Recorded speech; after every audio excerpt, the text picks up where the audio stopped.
زکوٰۃ کا مسئلہ بتا رہے ہیں۔ انس بن مالک رضی اللہ تعالیٰ عنہ سے روایت ہے کہ حضور اقدس صلی اللہ علیہ وسلم ارشاد فرماتے ہیں، اپنے مال کی زکوٰۃ نکال کہ وہ پاک کرنے والی ہے، تجھے پاک کر دے گی، اور رشتہ داروں سے سلوک کر، اور مسکین اور پڑوسی اور سائل کا حق پہچان۔ زکوٰۃ کا اور دوسری روایت میں ابو درداء رضی اللہ تعالیٰ عنہ سے ہے کہ حضور صلی اللہ تعالیٰ علیہ وسلم نے فرمایا، زکوٰۃ اسلام کا پل ہے۔ گویا اگر ہم نے زکوٰۃ ادا کرنا بند کر دیا تو اسلام کے پل کو ہم نے اٹھا دیا۔ اس لیے ہمیں چاہیے کہ ہم زکوٰۃ کا اہتمام کریں، لیکن آج ہمارا حال یہ ہے کہ بہت سارے لوگ تو زکوٰۃ کے تعلق سے مسئلہ مسائل جانتے بھی نہیں اور نہ ہی جاننے کی کوشش کرتے ہیں، اس لیے کہ وہ اس کی ضرورت ہی نہیں سمجھتے کہ کون جائے گا مسئلہ سیکھنے اور کون جائے گا سمجھنے، اور اس کے بعد پھر اپنے اوپر سے اپنا مال بھی خرچہ کرنا پڑے گا۔ محترم سامعین کرام، اگر ہم زکوٰۃ ادا نہیں کرتے ہیں تو گویا اسلام کے پل کو اٹھاتے ہیں۔ اس لیے ہمیں چاہیے کہ ہم زکوٰۃ کا اہتمام کریں۔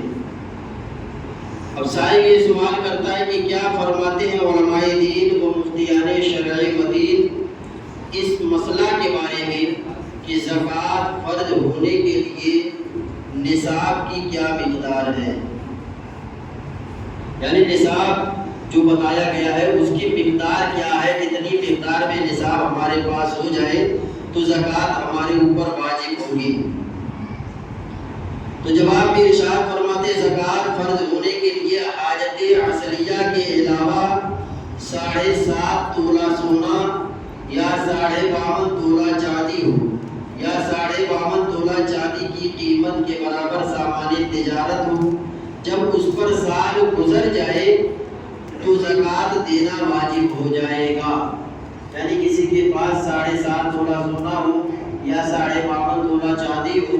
یا 52.5 تولہ چاندی کی قیمت کے برابر مال تجارت ہو، یا اتنا روپیہ پیسہ ہو تو اس کے اوپر زکوٰۃ واجب ہو جائے گی، اور وہ سال کو اس کے اوپر گزر گیا ہو۔ دوسری جگہ اسی طریقے کا سوال سائل کر رہا کہ کیا فرماتے ہیں علماء دین و مفتیان شرع مدین اس مسئلہ کے بارے میں کہ زکوٰۃ کتنے مال پر فرض ہوتی ہے، وضاحت فرمائے، یعنی تفصیل کے ساتھ بتائے۔ جواب میں ارشاد فرماتے کہ جس کے پاس حاجت اصلیہ سے زائد یعنی 20 مسقال یعنی 7.5 تولے سونا، یا 200 درہم یعنی 52.5 تولہ چاندی، یا اتنی چاندی کی قیمت کے برابر روپے پیسے یا مال تجارت ہو، وہ صاحب نصاب ہوگا، اور سال گزرنے پر زکوٰۃ فرض ہوگی۔ اور اگر اس کے پاس چند اموال نامی ہے، مثلا سونا بھی ہے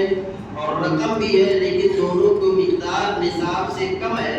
ایسی صورت میں مختلف اموال نامی آپس میں ملائے جائیں، اگر ان کی قیمت حاجت اصلیہ سے زائد ہو کر 52.5 تولہ چاندی کو پہنچتی ہو تو زکوٰۃ فرض ہوگی۔ یعنی کسی کے پاس عام طور سے آج کے دور میں یہ جو متوسط قسم کے گھر والے ہیں، وہ لوگ نہیں جن کے پاس 2, 4, 10 لاکھ 5 لاکھ ہمیشہ رہتے ہیں، باقی متوسط قسم کے لوگ جو ہے جو روزانہ کماتے اور کھانے والے ہیں، جن کے پاس 10, 20 ہزار 25 ہزار ایسے رہتا ہے، ان گھروں کی جو عورتیں اس عذاب میں کثرت کے ساتھ مبتلا ہیں۔ اگر اپنے گھروں میں ہمارے گھر کی خواتین میری بات کو سماعت کریں تو اس بات کو غور سے سنیں کہ اس عذاب میں وہ زیادہ تر مبتلا ہوتی ہیں، اس لیے کہ وہ زکوٰۃ وہ زیور بنواتی ہے، جیسے سونے کا زیور 1 تولہ بنوا لیا، 1.5 تولہ بنوا لیا، 2 تولہ بنوا لیا، اب اس کی قیمت تقریباً اگر 18 کیرٹ کا سونا ہے تو 60 یا 62 اس طریقے کا ہوتا ہے، اور اگر 22 کیرٹ یا 24 کیرٹ کا تو اور مہنگا ہوتا ہے، 70, 80 ہزار 85 ہزار روپے تک ہو جاتا ہے۔ تو 1 تولہ سونا اگر اس نے زیور کا بنوا لیا تو وہ مالک نصاب ہو جاتی ہے، لیکن جب اس کے پاس سونے کے ساتھ ساتھ چاندی کا بھی زیور ہو. اب جیسے میرے پاس یہ چاندی، اس کو میں اب اس کے ساتھ میں 1 تولہ سونے کا مالک ہو جاؤں تو اب میرے اوپر زکات واجب ہو جائے گی. اسی میں عورتیں زیادہ مبتلا ہے کہ ان کے پاس 2 تولہ 1 تولہ 1.5 تولہ 3 تولہ سونا کا رہتا ہے، ساتھ میں نہیں کچھ تو کم سے کم چاندی کی پائل ضرور رہتی ہے، بنوا کر کے رکھتی ہیں. اب ان کو یہ نہیں دیکھا جائے گا کہ 7.5 تولہ سونا ان کے پاس ہے یا نہیں. اب یہ دیکھا جائے گا کہ چاندی کی قیمت کیا ہے. تو 52.5 تولہ چاندی کی قیمت جو کہ وزن کے اعتبار سے تقریباً 684 ملی گرام یا ایسے کچھ ہوتا ہے، اس کی قیمت تقریباً 45-50 ہزار روپے تک کے آس پاس ایسے ہے. تو اگر اتنے کے مالک ہو جاتے ہیں تو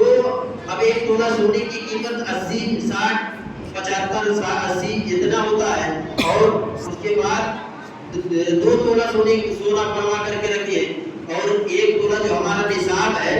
52.5 تولہ چاندی کی قیمت تقریباً 45-50 ہزار، تو اس حساب سے وہ مالک نصاب ہو جاتی ہے اور زکات ادا نہیں کرتی ہے تو عذاب میں مبتلا ہوتی ہے. اور مرد چونکہ اس میں مرد بھی کبھی کبھی مبتلا ہو جاتے ہیں. مجھے اس کی کیا ہے کہ عورت کو زیور بنوا کر کے دیتے ہیں اور دینے کے بعد اس کا مالک عورت کو نہیں بناتے ہیں، خود اپنے مالک بنے بیٹھے رہتے ہیں. اب وہ یہ نہیں سوچتے کہ ہمارا زیور ہے ان کا زیور ہے. اگر یہ مالک ہے تو زیور اگرچہ عورت پہن رہی ہے لیکن مالک اس کا مرد ہے. اب وہ زیور اس مرد کے اعتبار سے جڑا جائے گا، لہذا اگر اس کے پاس چاندی کی انگوٹھی بھی ہے تو اس حساب سے وہ مالک نصاب ہو جائے گا. اس لیے یہ بچنے کا سب سے بہتر طریقہ یہ ہے. یہ بہت سارے لوگ نہیں جانتے، کچھ پڑھے لکھے لوگ ہیں جو مسئلہ مسائل سے تھوڑی سی واقفیت رکھتے، وہ بھی اس پر غور و فکر نہیں کرتے. اس پر غور و فکر کرنا چاہیے اور اس پر عمل بھی کرنا چاہیے. جیسے جس عورت کے پاس سونے کا زیور ہے اسے چاہیے کہ چاندی کا زیور ایک دم ختم کر دے. اس کی 2 صورت، ایک صورت یہ ہوگی کہ وہ جو اس کے پاس چاندی کا زیور ہے اس کو بدل کر کے سونے کا زیور بنوا لے، اور دوسری صورت یہ ہے کہ سونے کا جو زیور ہے اس کی مالکیت خود بن جائے اور چاندی کے جو زیور ہے اس کا مالک اپنے شوہر کو بنا دے. تو جب شوہر چاندی کا مالک بن جائے گا اور سونے کا مالکن عورت بن جائے گی تو سونے کے اعتبار سے عورت کو مالک نصاب شمار کیا جائے گا. جب اس کے پاس 7.5 تولہ سونا بنے گا، 7.5 تولہ سونے کی وہ مالکن بنے گی تب زکات واجب ہوگی. اور مرد چونکہ اس کے پاس روپیہ پیسہ ہمیشہ آتا جاتا رہتا ہے، 50 لاکھ 1.5 لاکھ 2 لاکھ ہمیشہ آتا جاتا رہتا ہے، تو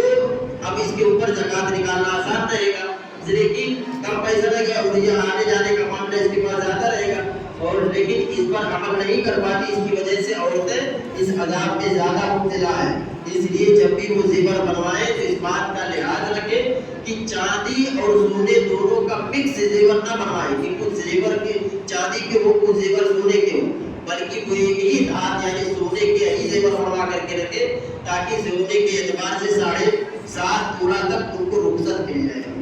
دعا کہ اللہ تبارک و تعالی ہم سب کو عمل کرنے کی توفیق عطا فرمائے. آمین. اللهم صل على سيدنا محمد